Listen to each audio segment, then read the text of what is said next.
4, 3, 2, 1. We have ignition. Strap in. Straight Talk with Matt Hasley. Every Monday and Friday, 9 p.m. Central Time. Only on Armed Radio Global.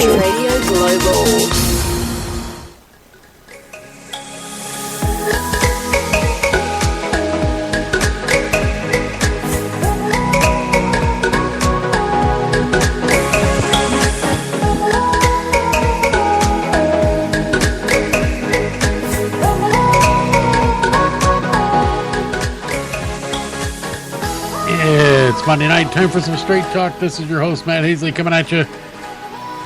Super Bowl sat. People still upset about it. I love the posts. We'll get into that in a minute. But another 59. PJ Merchandise Show this week. Happy birthday, Jack and Madonna. Another hit? No. Also, we got the liberal translation guide somebody sent to me. And what kind of, when you get a discounted restaurant and they show you what the discount's for, that one will freak your mind there. But we'll be starting here. Special thanks to our sponsors out there. Eat24.com if you haven't ate yet. Log on to eat24.com, download that app for your favorite mobile device. Click, order, and eat. It's like a food truck in your pants. Really, it's just that easy. Also, hotsaucevault.com. Check out Louie at hotsaucevault.com. He's got hottest for the hot, wimpy for the wimp. You name it, gag gifts, he's got it all. Check him out, hotsaucevault.com. Also, Lyft, Lyft. Need a ride somewhere? Well, call them, they'll get you there. Log on to lyft.com. Our two playoff games over the weekend. I don't even know if you want to call them playoff games because they were so lopsided. I thought would have been closer games. I really thought that it was going to be really close between Atlanta and Green Bay. I thought Green Bay was going to win that one. I felt like New England had it, but Atlanta beat Green Bay 44-21, and New England bested the Steelers 36-17. Well, a lot of news about the games and stuff like that. They talk about how Tom Brady's fumble that wasn't a fumble. They were just like, oh, the officials were in it for him. And I'm like, yeah. I said, yeah, and if the officials weren't so against the Bears, the Bears would have made it to the Super Bowl. No, Brady's knee was down. I'm sorry. There's just people that hate New England. I'm not a fan either one way or the other. I just want to see a good game. I can watch... and I did. I watched both playoff games. But when you're rooting for the Steelers, you tend to see, a little bit jaded, as you would call it, towards your team. But, and then they accused, which it could be, but I don't think it had any effect on it, the 3:45 in the morning fire alarm at the hotel that the Steelers were staying at. I don't think that affected most of them. They probably went right back in, went to bed. Some of them probably just getting home at that time. But no, it's, with Super Bowl 51, I guess it is I think it's going to be a high-scoring game. Two good quarterbacks. I think that it's going to be one of those, and I think with the Atlanta Falcons are hot. I don't know if they can beat, because Edelman and Hogan were just unbelievable for receivers for the Patriots. So they, Deion Sanders come out and they talk about Edelman, how he doesn't get any respect. And Deion Sanders come out and he says he accuses it of being kind of like reverse racism, meaning him being white, that he doesn't get the respect that he should get as a great receiver in the NFL. And Deion said he can do everything. He moves the chains. He does everything he needs to. He runs the routes. He catches the ball. He's the guy. And, I gotta give him credit for saying that. I mean, he is just one of those guys that he seems like he's always catching the ball. And, I mean, to come out with, come out high for, everybody's trying to cover Edelman. And Hogan comes out and gets 2 touchdowns or whatever. So yeah, what a great. I mean, if you're a Falcons and Patriots fan, great game. The owner, Arthur Blank, is paying the way for every employee in the Falcons organization to go to the Super Bowl 51 in Houston. The Atlanta Journal-Constitution reports. That's pretty cool. And I don't know what it's going to cost, but considering airfare, hotels, and tickets, that tab will be up quickly. But Blank, the founder of the Home Depot, has an estimated net worth of $3 billion, has that kind of cash to spare. So, I wonder what that ticket would be. I would think maybe we'll hear that ticket price when it's all done. But, yeah, he's got a little bit of coin. Also, the report out that Lady Gaga's halftime show could cost $10 million or up. And so that figure would almost certainly place it among the most expensive halftime shows in history, though exact figures are not made available. Why will it be so expensive? The Poker Face singer is rumored to be planning a stunt that would see her perform from the roof of Houston's NRG Stadium. The NFL is infamous for not paying Super Bowl halftime performers, but Gaga should earn millions of dollars worth of exposure by performing. Like, nobody knows who she is already. Yeah. I just wish she would get something and dye her eyebrows. I mean, when you got blonde hair like she does, and just to contrast the dark eyebrows, it just doesn't look right. So, they have, in other news, we got Hudson Swafford for the PGA. He gets his first tour title. Congratulations to him. He ends up shooting. Let me get my leaderboard up here. Loading up. There we go. This is a 2-course tournament, so they play the Nicklaus Tournament Course and La Quinta Country Club. Hudson Swafford shot 20 under, 5 under in the last round.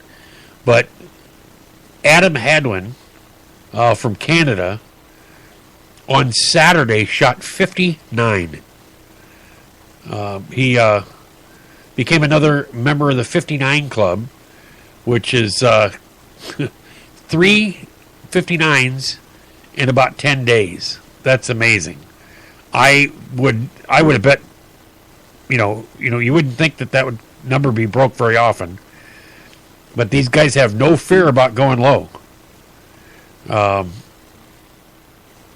It says, players that have gone and shot sub 59. It says it's at 8 players who've shot 59 on the PGA Tour. The first was Al Geiberger, 1977. Al shot first ever 59 in the second round, 1977 Memphis Classic at Colonial Country Club. Known as Mr. 59, He had 11 birdies and an eagle on a par 72 course. That's pretty awesome. Chip Beck in 1991 during the third round Las Vegas Invitational. At the Sunrise Golf Club, Beck caught fire shot, had 13 under, all birdies on a par 72 layout. David Duval, 1999. His 59 came during the final round of the 1999 Bob Hope Chrysler Classic. He had 10 birdies heading in the 18th and then eagled the par 5 with a 6-foot putt to reach 59. And I remember when that happened. And I had one of the kids that hung around the shop. He come in, and I call him a kid because he's married with kids now, and he would probably laugh off the story if I told it to him. But he says, I said, Duval just shot 59 to win the tournament. He goes, really, what hole's he on? And I was like, no, he finished at 59. Paul Goydos in 2010 had opening round 59 at the John Deere Classic in 2010. He just needed 22 putts to get to 12 under. His 8 under 28 on the back nine matched the lowest 9-hole score in relation to par on the PGA Tour. He then continued with a 4 under front nine. Stuart Appleby in 2010, final round 11 under 59 at the 2010 Greenbrier Classic, allowed him to grab his 5th PGA Tour title in style. Jim Furyk in 2013, in the second round of BMW Championship, Furyk made 11 birdies and holed out an eagle. He made a 3-footer on the par 4 9th hole for his final hole to shoot 12 under 59. And Justin Thomas in 2017 posted the 7th 59 and the 8th sub-60 score in PGA Tour history. What I'm surprised is they show 59s, but also Jim Furyk last year shot a 58. So, but Justin Thomas just earlier this year, Justin Thomas posted the 7th 59 and the 8th sub-60 score in PGA Tour history. Thomas opened with an eagle, was 9 under through 13 holes, and eagled the last hole. Oh, no, he made a 10-foot par putt on number 8. Oh, and then the 17th hole. And they made it to make it to drop to keep the 59 hopes alive. He drained it, needing eagle on the last. He hit his second shot to 15 feet and made the putt. And then Adam Hadwin. Adam Hadwin fired a 13 under 59 at the 2017 Career Builder Challenge, becoming the 8th player in PGA Tour history to shoot 59. Also notables in other golf tournaments, Ro Ishikawa shot 58 in the 2010 on the Japan Tour. Nota Begay shot 59 on the 1998 Nike Tour. Doug Dunicki shot 59 1998 Nike Tour. And he didn't realize it. He thought he was putting for 59, Doug Dunicki was. And he was actually putting for 58. Missed about a 4-footer. Tapped in, thought he shot 60, goes in, counts it up, shoots 59. Annika Sorenstam became the first female to shoot 59 in 2001. Hard to believe that's that long ago. Masahiro Kuramoto shot 59 in 2003 on the Japan Tour. Jason Gore shot 59 in 2005 Nationwide Tour. Adrian Mork shot 59 in 2006 on the Challenge Tour during the Dakota Hotels Agadir Moroccan Classic. Will Wilcox shot 59 in 2013 Utah Championship on the Web.com Tour. And Russell Knox became the second player to shoot 59 on the Web.com Tour in 2013 when he did at the Boise Open. Yeah, so, a lot of people,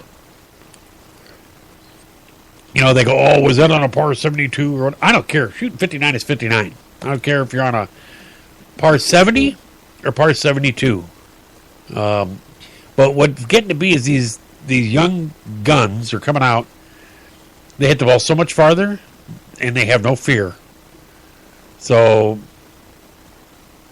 Annika Sorenstam one time said, She goes, I birdied every hole on this course. Why can't I birdie every one of them in one day? Well, a lot of it's nerves and everything like that. But, it's weird to think that, just because of your nerves that you can't do something like that. Eventually somebody's going to do it. Tiger Woods is back this week at the Farmers Insurance Open. He says, I watched his press conference today. They asked him, looking back 20 years, what's the biggest difference he sees from when he was 20 years ago? And he goes, I was really skinny. And I was like, he was pretty thin, but he's not very fat right now. He's really muscular now. Woods has played just one tournament in 17 months. He's still, after recovering from 2 back surgeries. Starting Thursday at the Farmers Insurance Open at his beloved Torrey Pines. It'll be first of 4 events in 5 weeks. The schedule also includes a trip to the Middle East for the Dubai Desert Classic. The week after the Farmers, a flight involving 12 time zones, then back-to-back playing dates in the Genesis Open at Riviera Country Club north of Los Angeles and the Honda Classic in Florida. But he's got his own jet, so, what does that matter? Hop in the jet, they fly you there, you sleep. So what does that mean? He said, that is a concern, no doubt about it, but I'm also looking forward to it. I've sat out long enough, Woods said, who finished 15th out of 17 in the Hero World Challenge in the Bahamas the first week of December. He says, my body's in pretty good shape where I feel I can handle the workload. He stated, but I still have have to go out and do it. He says, as far as my game is concerned, I'm excited about playing this week. I'm playing well. I need to get some tournament rounds under my belt. Woods speaking at Riviera on behalf of the Genesis Open in February, which Foundation TGR will manage for the first time, and has been playing 4 to 5 times a week near his Florida compound and in the Bahamas. His caddy, Joe LaCava, was in Florida working with Woods this past weekend. I'm excited about getting started on the season, Woods said. I've missed playing. I've missed competing. I'm coming back to one of my favorite venues. I'm looking forward to it. And then come back to Riviera. It's setting up to be a pretty special year. So, currently Woods has 79 PGA Tour titles, 14 majors, and is ranked 663 in the world. So, you'll see that it'll drop quickly. If he plays anything, it'll drop. So, they had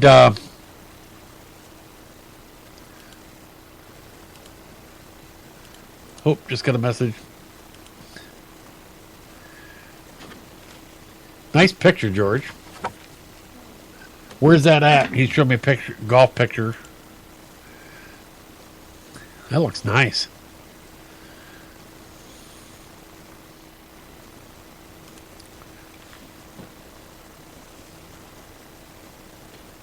Oh, in Kenya.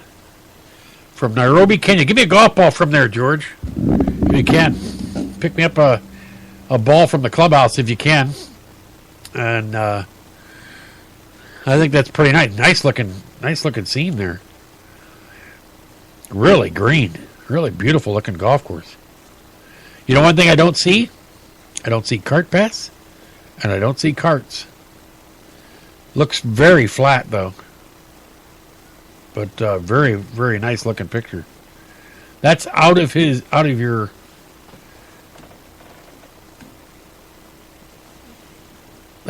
room window. Wow. I'll have to post that.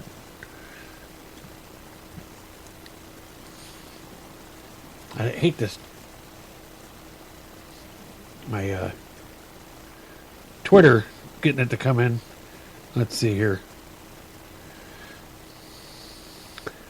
There we go. View from my hotel in Nairobi, Kenya. Wow, that's cool. So, they have, with the PGA Tour this week, apparently Rory got into it with Brandel Chambly over Twitter, had a little Twitter fight. How our current president likes to use Twitter. Well, apparently Brandel Chambly made some statements on Twitter about Jack Nicklaus. Jack Nicklaus' birthday was 2 days ago. He turned 77. Happy birthday, Jack. I'm a big fan of Jack Nicklaus. But Brandel Chambly started posting some stuff about how, striking down on the ball and all this. And Rory kind of went back at Brandel and said, if you noticed, he was using, it says, and this is how they worded the article. This came out of the USA Today. It says, Golf Channel analyst Brandel Chambly is a bit of a Skip Bayless.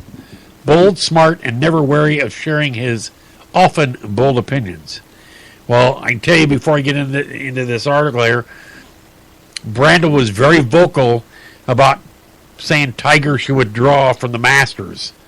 He took a lot of heat for that. It said, being that Rory McIlroy is one of the very best golfers in the world, he's a frequent topic of discussion for Chambly.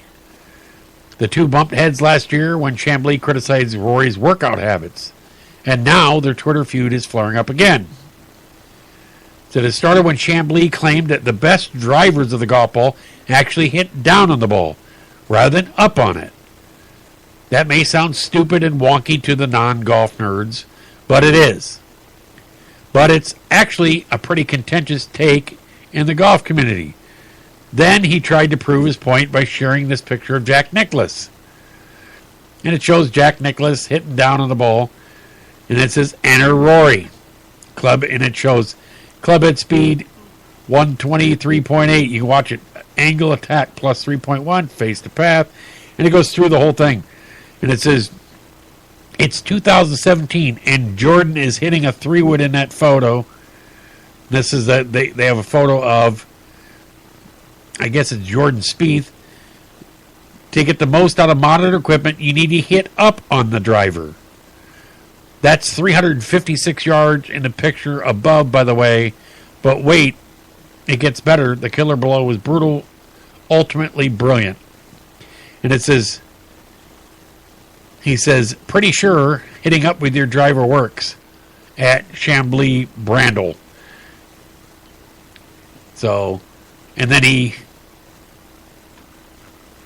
was like a mic drop from there on. So there was nothing said after that. But, yeah, I just don't think you want to do, with the new equipment nowadays, years ago with the persimmon woods and stuff like that, yeah, I could see having to hit down on it to get the ball. You have to hit down with your irons, of course. But your driver, they want to see an upswing rather than a downswing. You're trying to drive the ball up in the air. And you look at these stats. 356 yards. Brandel's never hit a 356-yard drive unless it was rock hard out. So, yeah, these guys are hitting them regularly. And they train for golf. That's the way they are. They weight lift, do everything. Every sport now, they do that.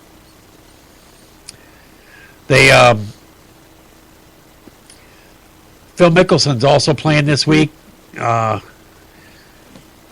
He's sporting a new logo, and it looks like the logo from when he won the Masters in 2004 of him jumping in the air. So, kind of cool, neat looking. But you got Mickelson playing, Tiger playing, you got Jason Day's playing. I think McIlroy's still out with the rib injury, but they're going to have a good field. It should be a good tournament. Starts Thursday. This week, today was what they call the demo day for the PGA merchandise show in Orlando, Florida. Usually I go to this every year. Haven't been the last few years. My brother and I and my dad used to, take a week-long trek down to Florida, play golf every day. It was a great time. My dad fell broke his wrist right before Thanksgiving 2 years ago. Last year he fell, hit his head on the concrete, and this year he broke his foot. So, yeah, the golden years are not quite so golden, So, got to be careful. But I miss going to those. The PGA Merchandise Show is huge. If you've ever been to a show like one of these, it depends on whatever you're looking at. It has more than 1,000 golf companies. It says featured in with 10 miles of the show aisles. It says 1 million square feet of interactive exhibit. Product demonstrations and industry presentation space will be used. It said this show is not open to the public.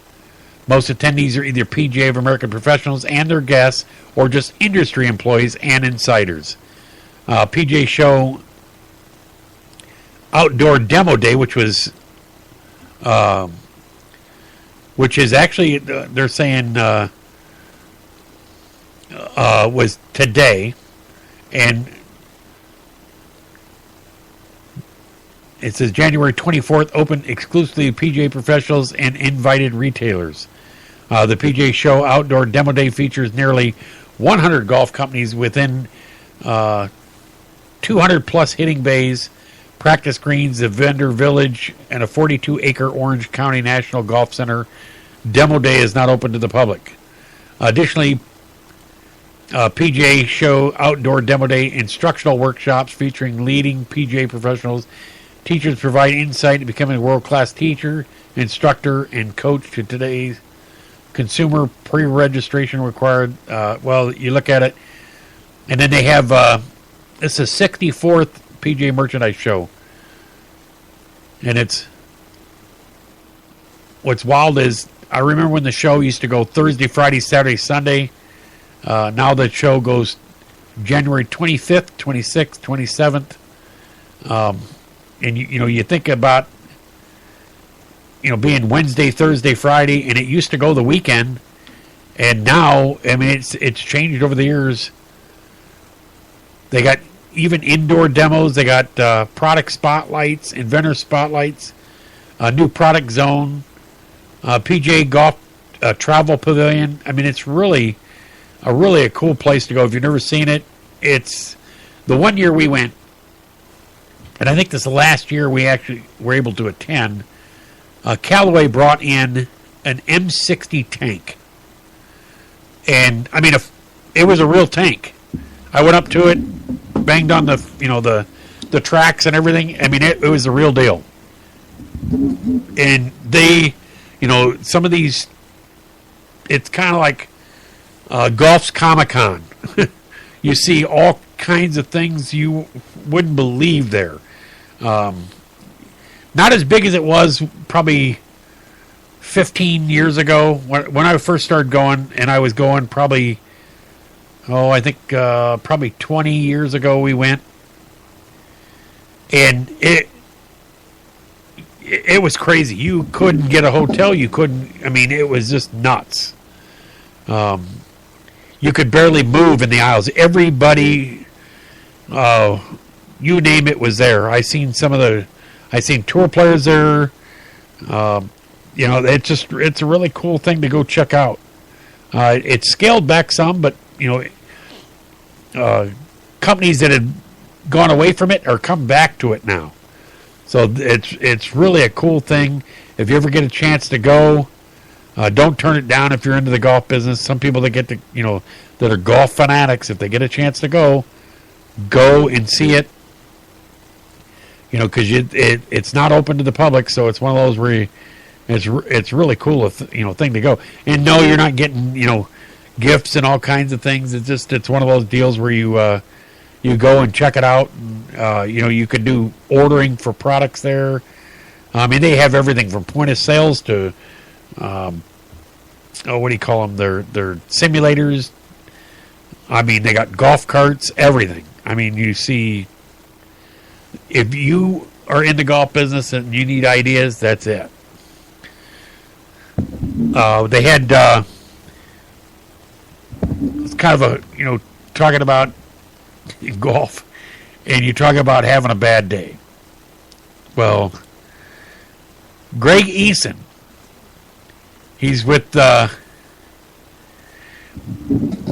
it says, the former standout from University of Central Florida has been solid the last 2 years on the Web.com tour, posting 3 top 10s and making 65% of his cuts. But so far, 2017 has been a wildly different story. Easton began his year at the brutal Bahamas Great Exuma Classic, where he shot 91-95. And he said he lost 32 balls over those 36 holes. Ouch! Oh! He says, surprisingly, he hasn't got much better. Easton, competing at the Bahama Great Abaco Classic, which is offering a far easier layout, the Abaco Club, and yet Easton's scores have barely dipped. So the 24-year-old opened the tournament with an 18 over 90, and the day's worst score amongst those who finished by 6 shot. But here's the real kicker. He ended his round with a 15. That would be a decouple bogey. I've never heard that term before. D-E-C-U-P-L-E, decouple bogey. Looks pretty nasty on a scorecard.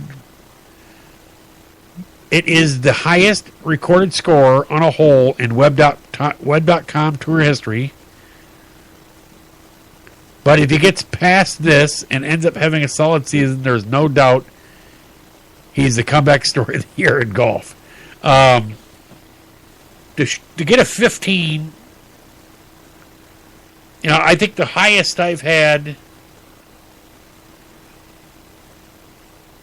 I want to say was a 10, except for when I first started out. I mean, we were playing, and I remember we're on a par 5, and I hooked my shot over into the weeds, long fescue or whatever you want to call it, and I went to punch out, and the club, the fescue caught my club.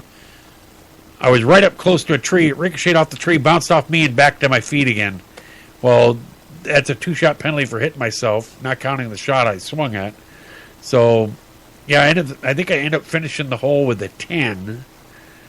Yeah, those are very, very painful to take. I remember John Daly. I think he went at a 13 or something like that, and one of the kids I call him kid, but he's in his almost 30 now, but he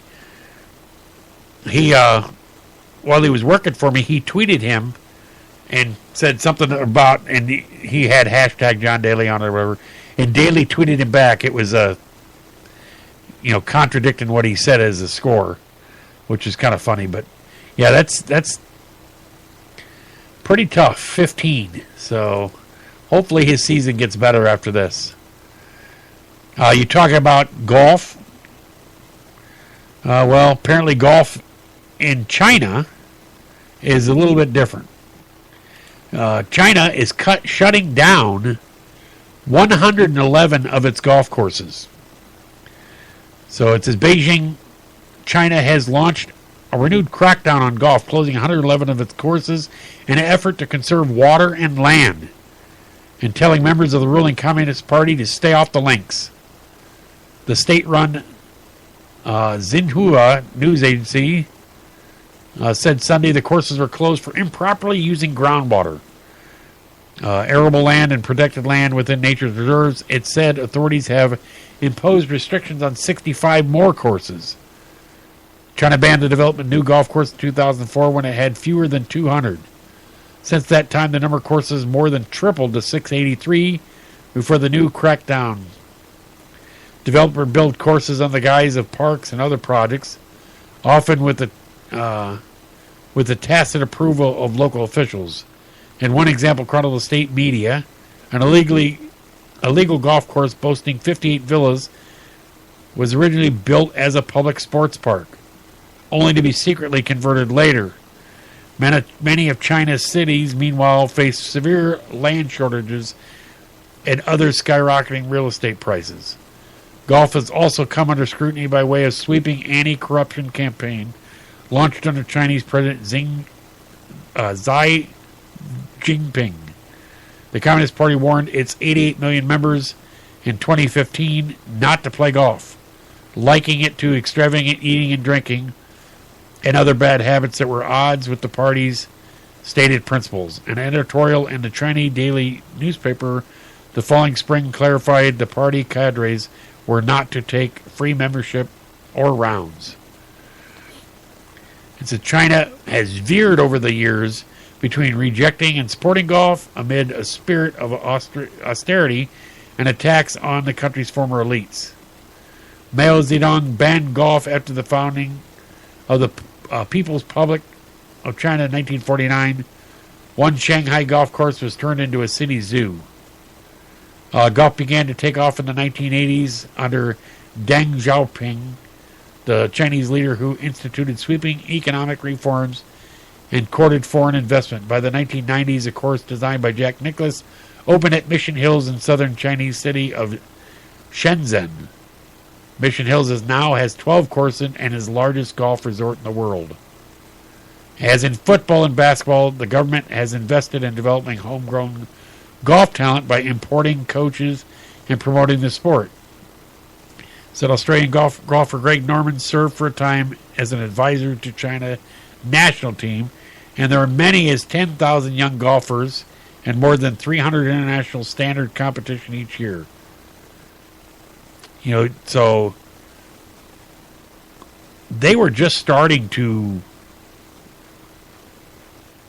see them on the regular tour, and they were beginning to be a presence on the ladies tour.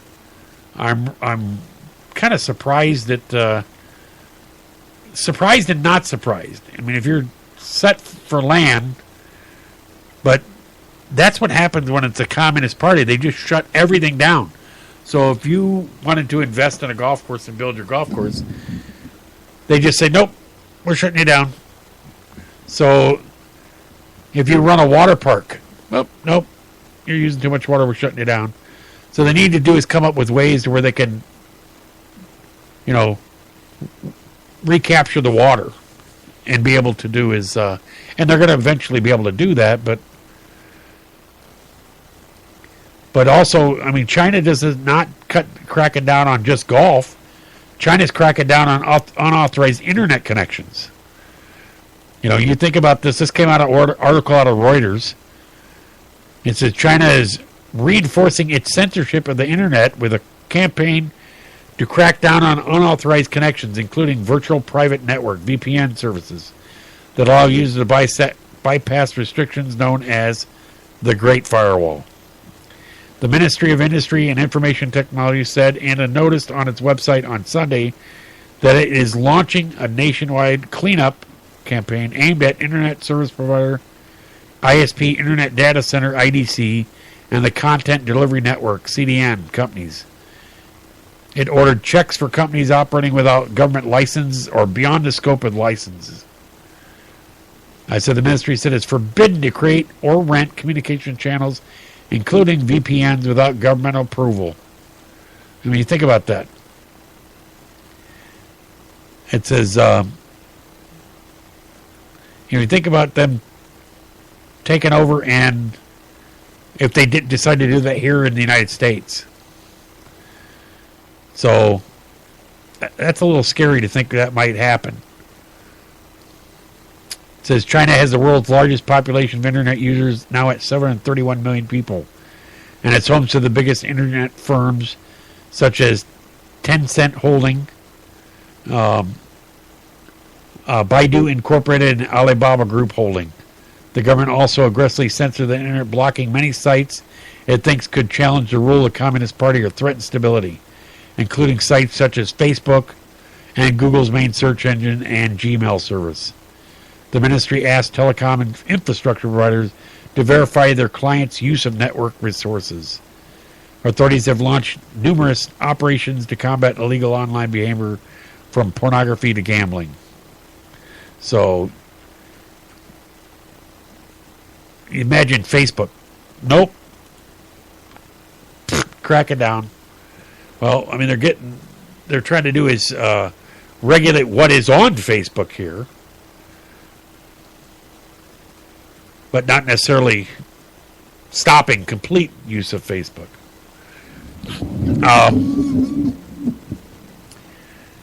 Apparently, we had, of course, they had Trump's inauguration.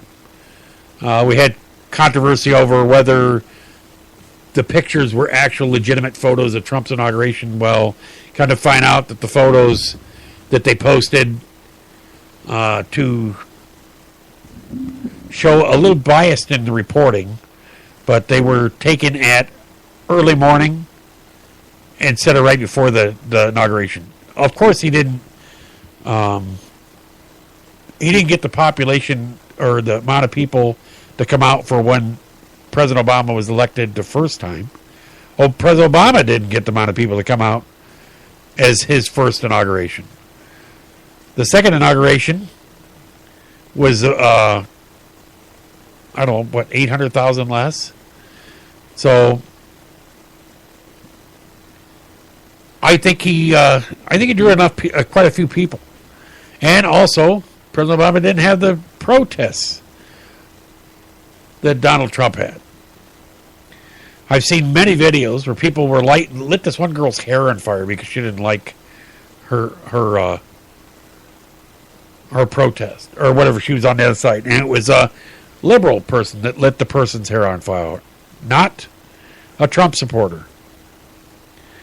So, I love Trump's hate. Unless you don't have my opinion, then it means light you on fire. And they have it on video. I seen where people are, blocking people from getting into the inauguration. I seen where people were, doing all kinds of different things. All dressed in black, which, the sickle on the front of them. And they don't like capitalism for some reason. They say capitalism is wrong or whatever. And I'm like, so if they don't like capitalism and they want socialism, if it was actual socialism that they want, every one of those people would have been thrown in jail. I mean, they would have just grabbed them. Once you start protesting, they'd have thrown you in jail. If you want to talk to be like China or like any country that is, that it's not, you don't have freedom of speech, you don't have freedom of assembly, you don't have anything, they'd have just taken you right out. You'd be done. But, I mean, they had anti-Trump protesters showing videos on a phone to Trump supporters of the ISIS flag and a beheading of people. Trying to do is we intimidate them. I don't understand why you can't have a different opinion and talk it out. I mean, you should be able to. You should be able to do that's what they, you should be able to go to anything and have a civilized discussion. Make me understand your point. Don't scream your point at me and threaten to beat me to make me understand your point. But apparently Madonna, they had a concert, and all these liberal celebrities that we should listen to because they know everything. They had a combined income, her and Michael Moore, of $600 million or something like that, and they're preaching to how they're disadvantaged. But Madonna makes a remark that she's had thoughts of blowing up the White House. And everybody cheered. Well, apparently she is being investigated by the Secret Service and the FBI. And she says wants to clarify the rally remark about blowing up the White House. So pop star Madonna is walking back a statement she made Saturday at the Women's March in Washington about how she thought about blowing up the White House. She goes, yes, I'm angry. Yes, I'm outraged. Yes, I thought an awful lot about blowing up the White House. The New York Post quoted the recording artist as telling the hundreds of thousands of demonstrators gathered to express their various concerns, from questioning Trump's competency to demanding equal pay and the protection of reproductive rights. Said yesterday's rally was an amazing and beautiful experience, she wrote on Instagram Sunday. I came and performed Express Yourself. That's exactly what I did, Madonna added. However, I want to clarify some very important things. She goes, I'm not a violent person. I do not promote violence. It is important people to hear and understand my speech in its entirety, rather than one phrase taken widely out of context. My speech began with, "I want to start a revolution of love." I then go on to take this opportunity to encourage women of all marginalized people not to fall into despair, but to rather to come together and use it as a starting point for unity and to create positive change in the world. So as I spoke in a metaphor, I shared two ways of looking at things. One is to be hopeful, and one is to feel anger and outrage, which I personally felt. However, I know that acting out of anger doesn't solve anything.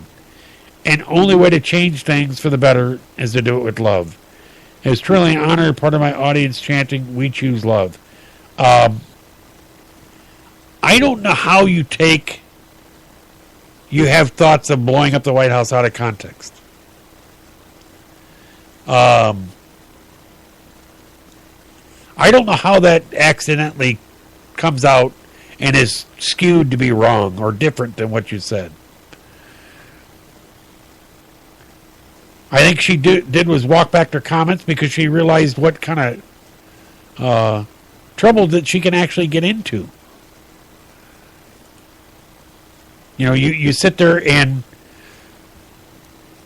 I have no problem with the Women's March. I'm all for it. I agree with equal rights, equal pay. The problem is it made it look like the only reason why they were walking is because they were afraid of the right that they thought Trump was going to take away their right to be able to kill their unborn child. And I'm like, that's a lot of it, what it came out to. You see a lot of it. And then they had one of the ladies that was marching, and they said, no, there was quite a few people from different organizations, but a pro-life sponsor tried to be one of the sponsors of the event, and they wouldn't let him. They only allowed the pro-abortion sponsor to be part of the event, and other sponsors, of course, not just the pro-abortion sponsors. But I don't understand why. I don't know. I'm not for abortion. I am against it. I just think that there's so many people that would adopt a baby. I think you need to make your choices prior to, making the mistake. They tell that when you're, it's not by accident. And I understand, you talk about rape. Well, the percentage of rape victims that go get abortions is a lot smaller than the percentages who just get it out of the convenience of not having a baby. So, and then but the biggest thing is I seen this lady, and I was like, it was on Facebook, and she says on her, well, I shouldn't say, but the sign she's holding up, and it looks like legit what she's holding up, like it wasn't photoshopped. And she says she would like to have her rights have as much rights as guns do in this country. And I'm like, what? I said, you have more rights than guns.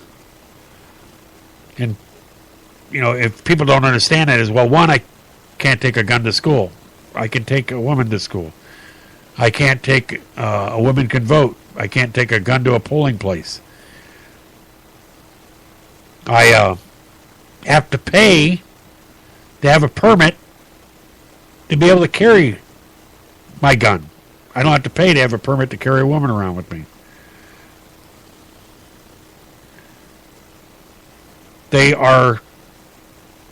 I can sit there and put up a sign that says no guns allowed. And people have to respect that. I can't put up a sign that says no women allowed. Otherwise, I would be attacked and sued. So to sit there and make a statement like that, show me what right they have that's not equal. They have equal rights. If somebody that's paying them the same job, the same people, and paying them less than the other person, they can prove it, then sue the guy. You know?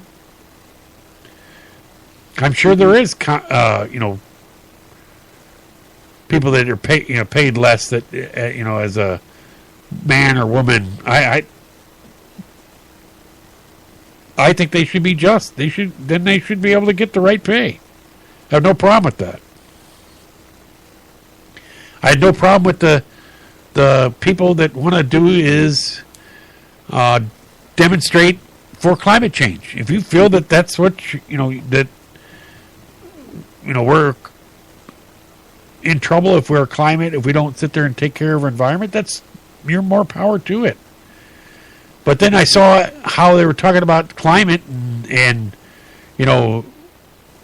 disrespecting our environment, and you look at it afterwards, and it looked like a pit. It looked like a garbage dump because they just threw all their signs on the ground and just left them, and there were just tons of them all over the place. And they talk about respecting our climate. They have who was it? I'm trying to think of the actress. She was up there. She's up there preaching to everybody with a set of pearls on that looked like they were, $40,000 probably. I'm like, who are you kidding?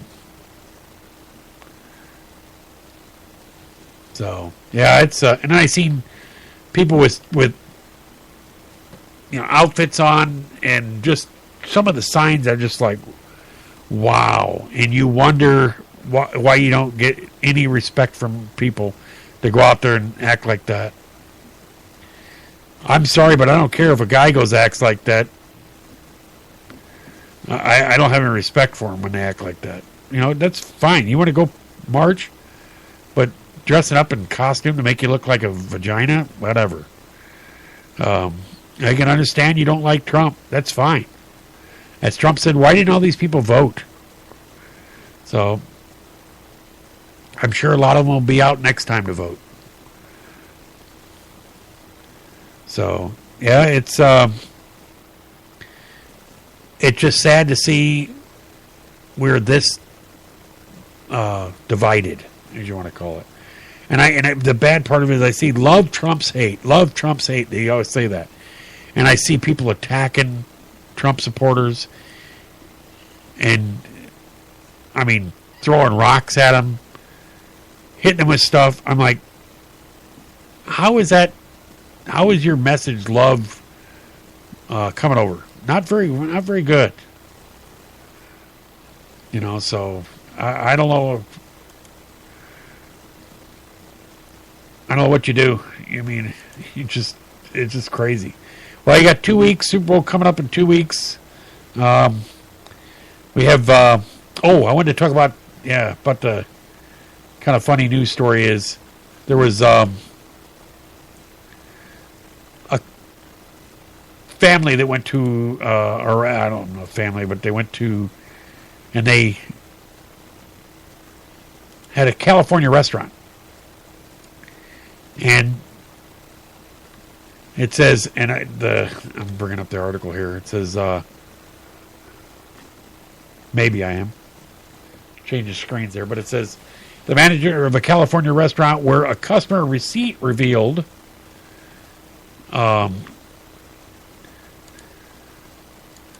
it says, and it says right on the customer receipt, it says seen rat revealed a $30.95 discount. I'm like, yep, you saw a rat, you get a discount. So I'm I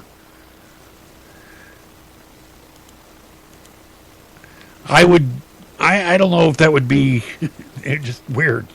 I mean, you just don't normally hear that. Oh, you saw a rat, so you get a special discount.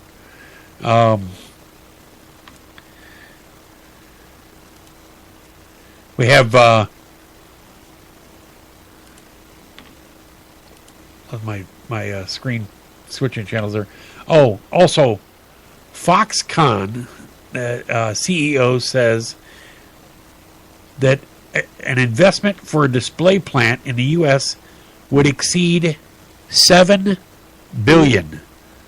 The world's largest contract electronics maker is considering setting up a display making plant in the United States in an investment that would exceed $7 billion. Company chairman and chief executive Terry Gao said on Sunday the plans come after U.S. presidential Donald Trump pledged to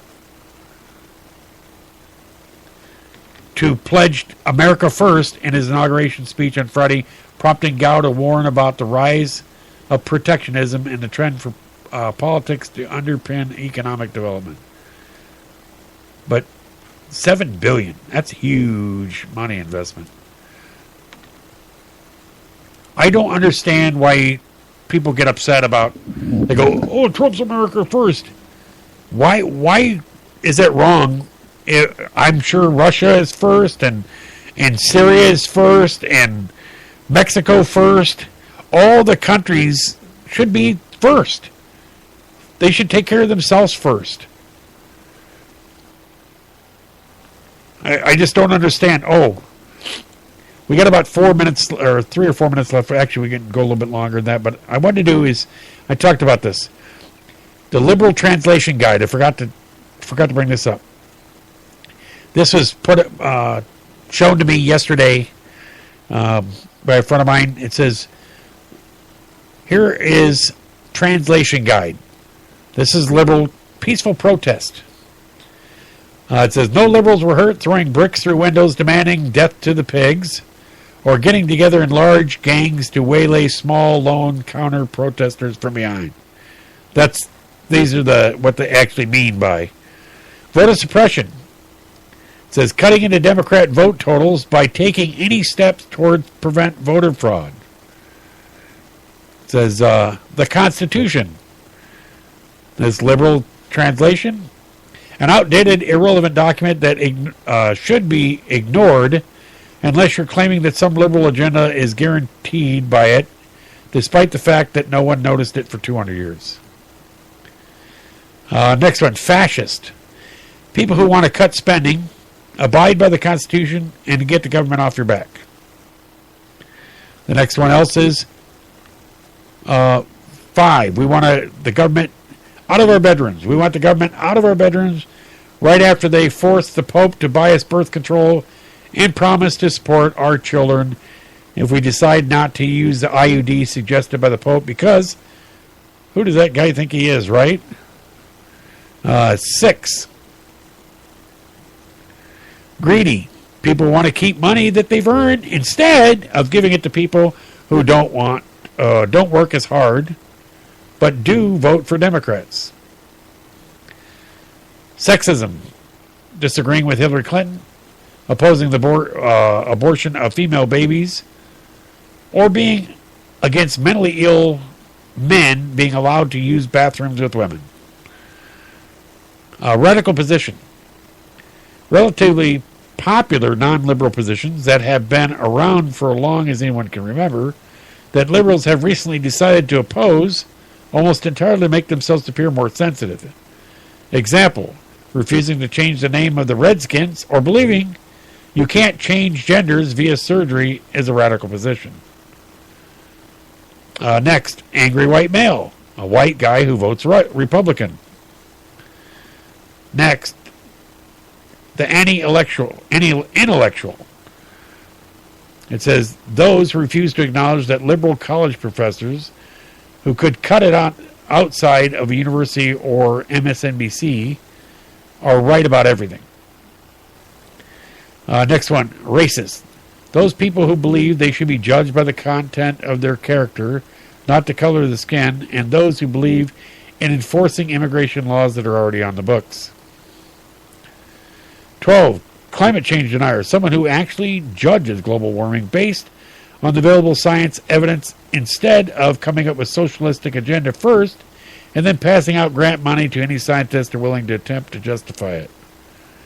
Next, bipartisanship. When Republicans cooperate with Democrats to push the liberal agenda, not to be confused with selling out, which happens when liberals cooperate with Republicans to push their agenda. Heartless. Supporting programs based on whether they work and are good for the country instead of selecting programs to back based on how they make you feel about yourself. And open-minded, mindlessly agreeing with Nancy Pelosi and Michael Moore 100% on every issue. A courageous speech. When a liberal gives a self-congratulatory speech to another group of liberals that restates things they all believe. The American flag. A symbol of oppression waved by an ignorant buck-toothed hillbilly dumb enough to think that this is a great place to live. Next, guns, the cause of all crime. And 19, Jesus, when someone is completely irrelevant to any and all political matters, unless you're claiming he would definitely support gay marriage or abortion. Jesus. Yeah. And last, hands up, don't shoot. The police shouldn't be allowed to shoot people with their hands up, or people pointing toy guns at them, or people trying to kill them. Pretty much anybody for any reason. And that article was written by John Hawkins. And it was posted on townhall.com. So, a lot of truths in that. So, it is our time. We're a little bit over. Thanks for tuning in. Thanks for listening in all the way in Kenya. Thanks, George. See you when you get back. Hopefully you'll be back not this weekend, next weekend for promotions. I'd like to see you there. But everybody have a great night. We'll see you on Wednesday night. Some more Straight Talk. Have a great night. Be safe. If you see something, say something.